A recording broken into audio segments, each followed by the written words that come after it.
నమస్కారం ADB news కు స్వాగతం. ముందుగా హెడ్లైన్స్.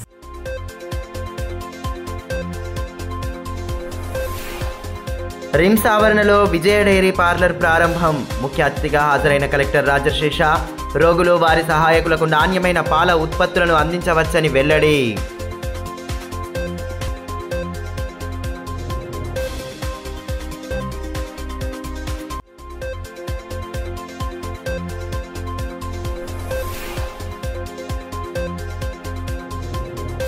అర్జీలను పెండింగ్లో ఉంచకుండా ఎప్పటికప్పుడు పరిష్కరించాలి. అధికారులకు అదనపు కలెక్టర్ సూచన. ప్రజావాణి విభాగంలో ఫిర్యాదుల స్వీకరణ.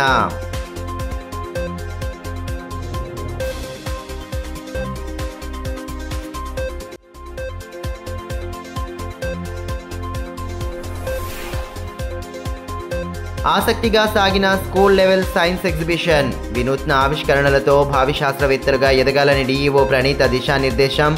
ప్రయోగాలను తిలకించి విద్యార్థులను అభినందించిన అతిథులు.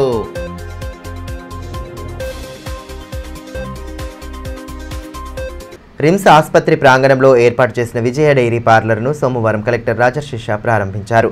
రోగులు వారి సహాయకుల సౌకర్యం కోసం పాల ఉత్పత్తులను అందుబాటులో ఉంచడం పట్ల అభినందనలు తెలియజేశారు. రిమ్స్ డైరెక్టర్ జయసింగ్ రాథోడ్తో పాటు పలువురు అధికారులు కార్యక్రమంలో పాల్గొన్నారు. జిల్లాలోని సుదూర ప్రాంతాల నుండి రిమ్స్ ఆసుపత్రికి వచ్చే రోగుల సౌకర్యార్థం ఏర్పాటు చేసిన విజయ డైరీ పార్లర్ను జిల్లా కలెక్టర్ రాజశేష ప్రారంభించారు. ప్రజాపాలన విజయోత్సవాల్లో భాగంగా తెలంగాణ పాడి పరిశ్రమాభివృద్ధి సమాఖ్య ఆధ్వర్యంలో డైరీ పార్లర్ను ఏర్పాటు చేశారు. కార్యక్రమం ముఖ్య అతిథిగా హాజరైన కలెక్టర్కు రిమ్స్ డైరెక్టర్ జయసింగ్ రాథోడ్ సాదరంగా స్వాగతం పలికారు. అనంతరం ప్రత్యేక పూజలు జరిపి విక్రయాలను ప్రారంభించారు. రిమ్స్ సూపరింటెండెంట్ డాక్టర్ అశోక్, విజయ డైరీ మేనేజర్లు తుషార్, దసరు నాయక్ సిబ్బంది పాల్గొన్నారు.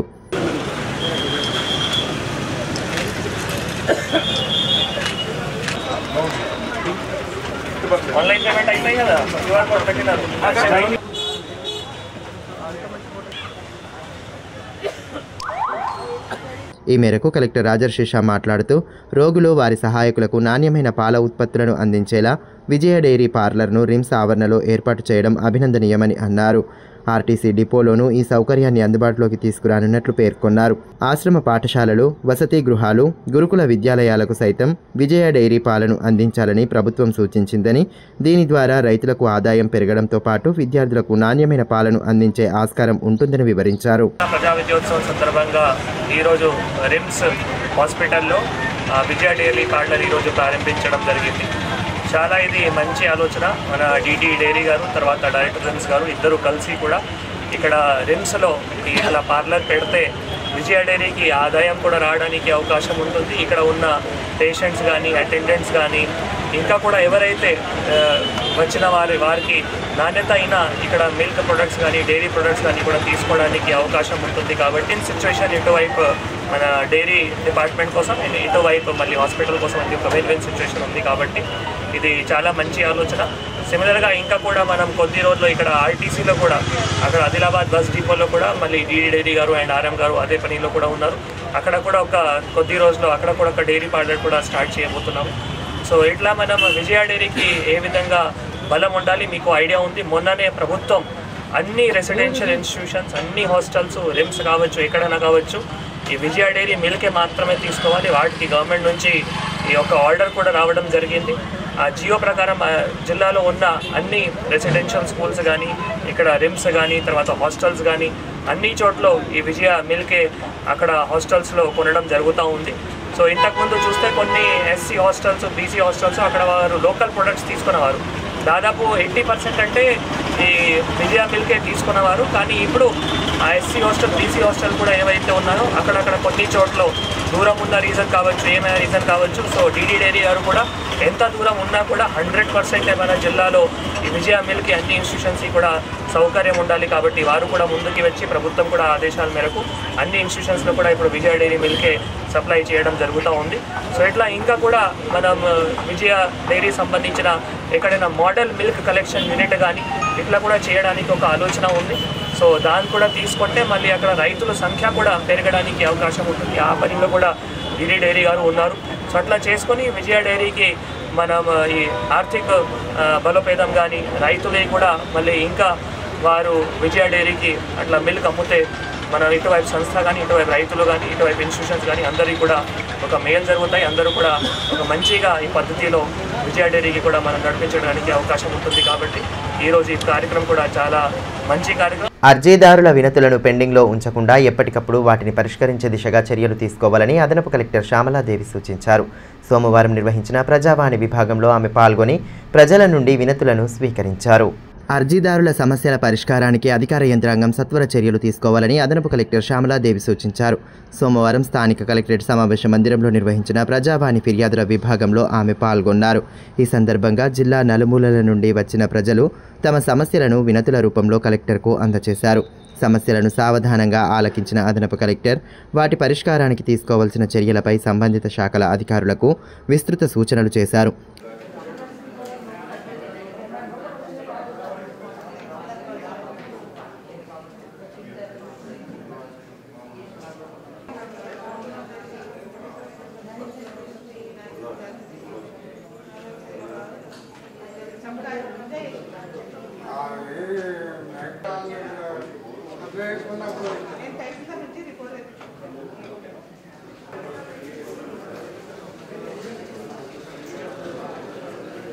ప్రజావాణి విభాగంలో 78 దరఖాస్తులను స్వీకరించారు.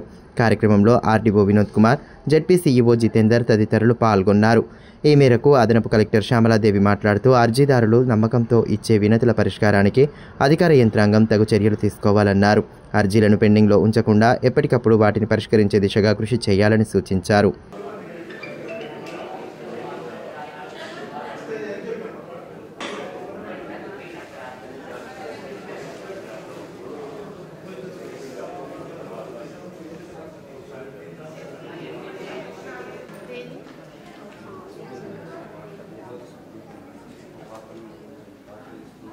జిల్లా కేంద్రంలోని లిటిల్ స్టార్ హై స్కూల్లో సోమవారం స్కూల్ లెవెల్ సైన్స్ ఎగ్జిబిషన్ను నిర్వహించారు. కార్యక్రమం ముఖ్య అతిథిగా హాజరైన డిఈఓ ప్రణీత విద్యార్థుల ప్రయోగాలను ఆసక్తిగా తిలకించి వారికి విస్తృత సూచనలు చేశారు. విద్యార్థులు సైన్స్ పట్ల ఆసక్తి పెంపొందించుకొని వినూత్న ఆవిష్కరణలతో భావి శాస్త్రవేత్తలుగా ఎదగాలని జిల్లా విద్యాశాఖ అధికారి ప్రణీత సూచించారు. జిల్లా కేంద్రంలోని లిటిల్ స్టార్ హై స్కూల్లో సోమవారం స్కూల్ లెవెల్ సైన్స్ ఎగ్జిబిషన్ను ఏర్పాటు చేశారు. కార్యక్రమం ముఖ్య అతిథులు విద్యార్థుల ఆవిష్కరణలను ఆసక్తిగా తిలకించి వారి నుండి వివరాలను అడిగి తెలుసుకున్నారు. నిత్య జీవితంలో సాధారణంగా ఎదుర్కొనే సమస్యలను సైన్స్ ద్వారా పరిష్కరించేలా విద్యార్థులు పలు ప్రదర్శనలు తయారు చేయగా వాటి పనితీరును అతిథులకు వివరించారు. డిఎస్ఓ రఘురమణ, పాఠశాల హెచ్ఎం కమలాకర్ రెడ్డి తదితరులు కార్యక్రమంలో పాల్గొన్నారు.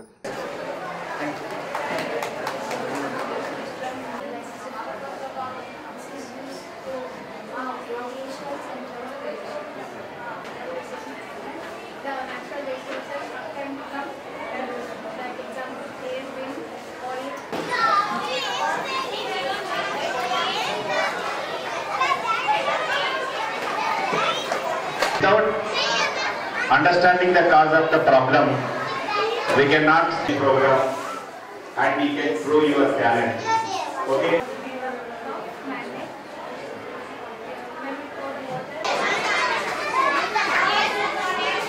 ఈ సందర్భంగా డిఈఓ ప్రణీత మాట్లాడుతూ శాస్త్రవేత్తల ఆవిష్కరణలతోనే ప్రస్తుతం సౌకర్యవంతమైన జీవనం సాధ్యమవుతోందని అన్నారు. సైన్స్ను తరగతి గదికే పరిమితం చేయకుండా నిత్య జీవితంలో సైన్స్ ద్వారా కలిగే లాభాలను గుర్తించాలని పేర్కొన్నారు.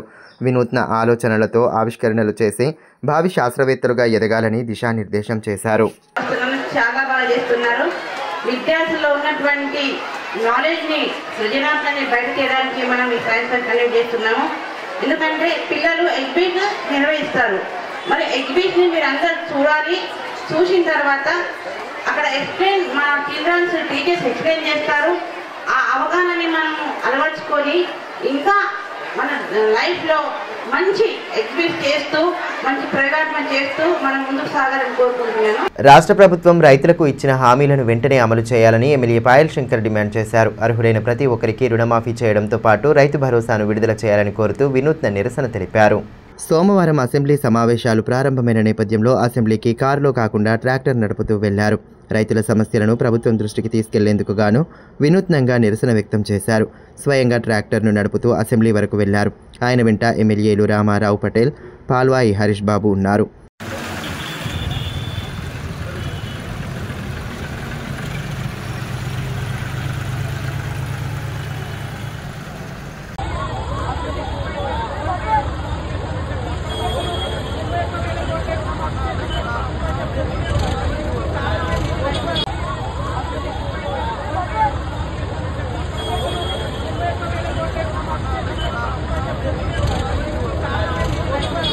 ఈ సందర్భంగా ఎమ్మెల్యే పాయల్ శంకర్ మాట్లాడుతూ అన్నదాతలు ఎదుర్కొంటున్న ఇబ్బందులను పరిష్కరించేందుకు ప్రభుత్వం దృష్టి సారించాలన్నారు.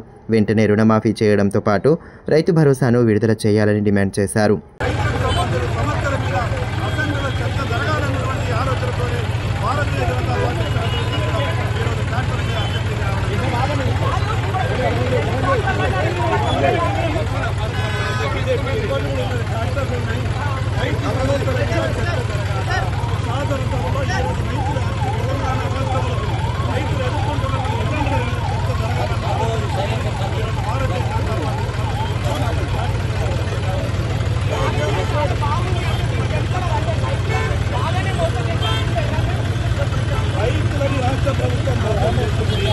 రైతులను కాంగ్రెస్ పార్టీ మోసం చేసింది. గతంలో టీఆర్ఎస్ పార్టీ ఏ రకంగా అయితే రైతులను మోసం చేసిందో ఈ కాంగ్రెస్ పార్టీ కూడా కాంగ్రెస్ ప్రభుత్వం కూడా ఆ రకమైనటువంటి ప్రాంతాన్ని అవలంబించింది. కాబట్టి ఆ విషయాలన్నింటినీ చర్చ జరగాలని రైతుల రుణమాఫీ చేయడం అంటుంది, రైతు భరోసా ఇస్తామంటుంది. ఎట్లా చూస్తారు రుణమాఫీ అయినా కాదు రాష్ట్రంలో రైతులకు రుణమాఫీ పూర్తి స్థాయిలో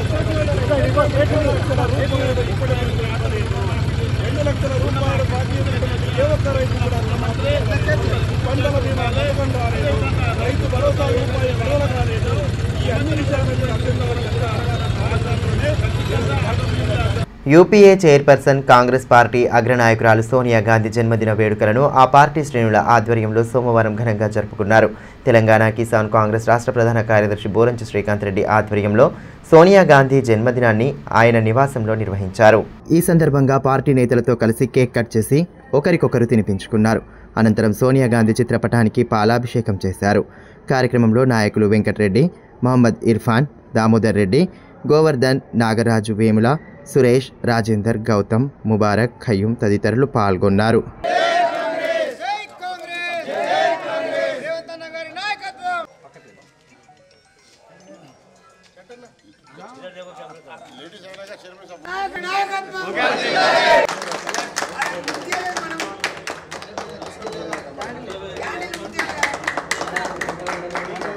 ఈ సందర్భంగా బోరంచు శ్రీకాంత్ రెడ్డి మాట్లాడుతూ తెలంగాణ ప్రజల ఆకాంక్షను నెరవేర్చేలా స్వరాష్ట్రాన్ని ప్రకటించిన సోనియా గాంధీకి తెలంగాణ సమాజం రుణపడి ఉంటుందని అన్నారు.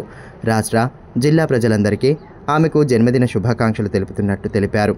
తెలంగాణ ప్రభుత్వం రైతు రుణమాఫీ, ఉచిత బస్సు ప్రయాణం, 200 యూనిట్ల విద్యుత్ ఫ్రీ, 500కే గ్యాస్ సిలిండర్ వంటి ఎన్నో ప్రజా సంక్షేమ పథకాలతో ముందుకు సాగుతోందని, ముఖ్యమంత్రి రేవంత్ రెడ్డి నాయకత్వంలో ప్రజాప్రభుత్వం ఏడాది పూర్తి చేసుకుంటున్న సందర్భంగా రాష్ట్ర ప్రజలందరికీ శుభాకాంక్షలు తెలియజేశారు. జన్మదినం సందర్భంగా మనకు తెలంగాణను ఇవ్వడం జరిగింది. రాష్ట్రాన్ని కాంక్షిస్తూ యువత బలిదానాలు చేసుకోవడాన్ని చూసి చలించిపోయి బలిదానాలని ఆపాలన్న ఉద్దేశంతో మనకు తెలంగాణ ఇవ్వడం జరిగింది. రాష్ట్రంలో మనకు తెలంగాణ ఇచ్చిన తర్వాత పార్టీ నష్టపోతుందని తెలిసినా కూడా మన తెలంగాణ రాష్ట్ర ప్రజల బడుగు బలహీన వర్గాలను ఆలోచించి దృష్టిలో పెట్టుకొని మనకు తెలంగాణ ఇవ్వడం జరిగింది. మనకు తెలంగాణ ఇచ్చిన తర్వాత మొన్న 2023లో కాంగ్రెస్ గవర్నమెంటు రావడం జరిగింది. వచ్చిన వెంటనే సంక్షేమము, అభివృద్ధి పథంలో మన పార్టీ నడుస్తుంది. మరోవైపు కాంగ్రెస్ పార్టీ నియోజకవర్గ ఇన్ఛార్జ్ కంది శ్రీనివాసరెడ్డి క్యాంపు కార్యాలయంలోనూ యూపీఏ చైర్పర్సన్ సోనియా గాంధీ జన్మదిన వేడుకలను నిర్వహించారు. ఈ సందర్భంగా నేతలు కేక్ కట్ చేసి సోనియా గాంధీకి జన్మదిన శుభాకాంక్షలు తెలియజేశారు. కార్యక్రమంలో మాజీ మున్సిపల్ చైర్మన్, పార్టీ సీనియర్ నాయకులు Digambar Rao Patil, Jainath market committee chairman Alluri Ashok Reddy, Congress party పట్టణ అధ్యక్షులు గుడిపెల్లి నగేష్, మునిగెల నర్సింగ్ తదితరులు పాల్గొన్నారు.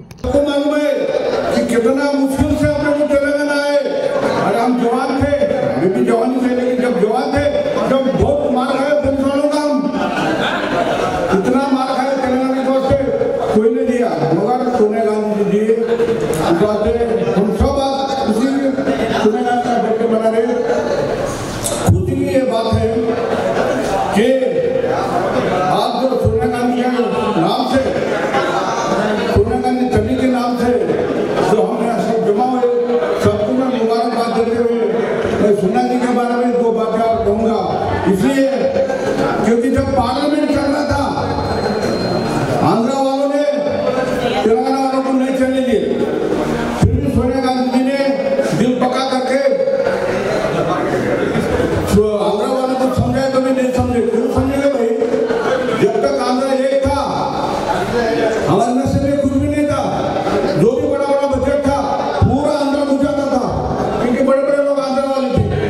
ఆదివాసీ కులాంల సమస్యల సాధనే లక్ష్యంగా ఈ నెల 16న ఐటీడీఏ ముట్టడి కార్యక్రమాన్ని చేపడుతున్నట్లు కులాం సేవా సంఘం అధ్యక్షులు సోనేరావు తెలిపారు. సోమవారం పట్టణంలోని అంబేద్కర్ భవన్లో సంఘం సభ్యులతో కలిసి రౌండ్ టేబుల్ సమావేశాన్ని ఏర్పాటు చేశారు. అనంతరం ఐటీడీఏ ముట్టడికి సంబంధించిన కరపత్రాలను ఆవిష్కరించారు. కులాంలు ఎదుర్కొంటున్న సమస్యలను పరిష్కరించాలని డిమాండ్ చేశారు.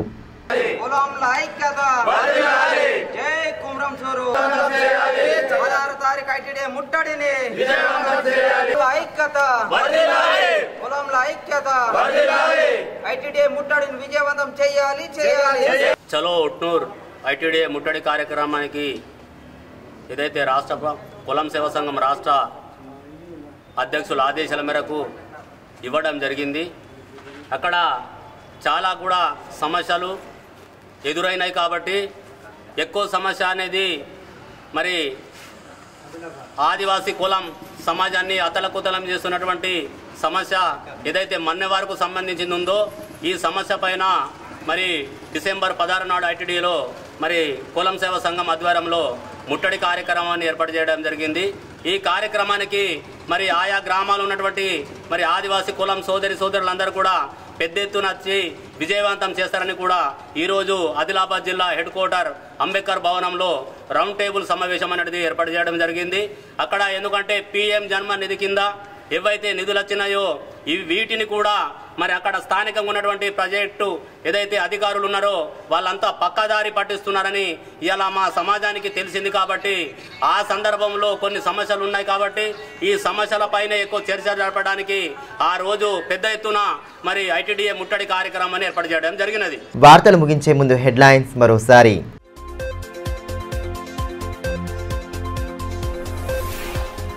రిమ్స్ ఆవరణలో విజయ డైరీ పార్లర్ ప్రారంభం. ముఖ్య అతిథిగా హాజరైన కలెక్టర్ రాజశేష రోగులు వారి సహాయకులకు నాణ్యమైన పాల ఉత్పత్తులను అందించవచ్చని వెల్లడి.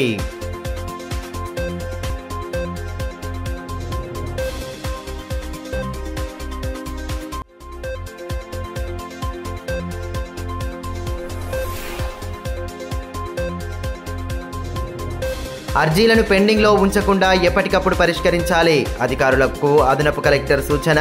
ప్రజావాణి విభాగంలో ఫిర్యాదుల స్వీకరణ.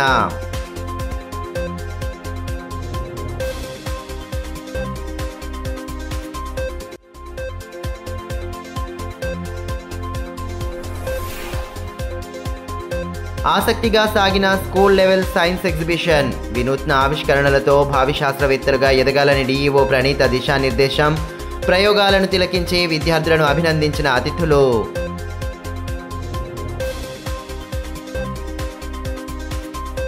ఈ వార్తలు ఇంతటితో సమాప్తం. తిరిగి ప్రసారమయ్యే మరో బులెటిన్లో మళ్ళీ కలుసుకుందాం. అంతవరకు సెలవు. నమస్కారం.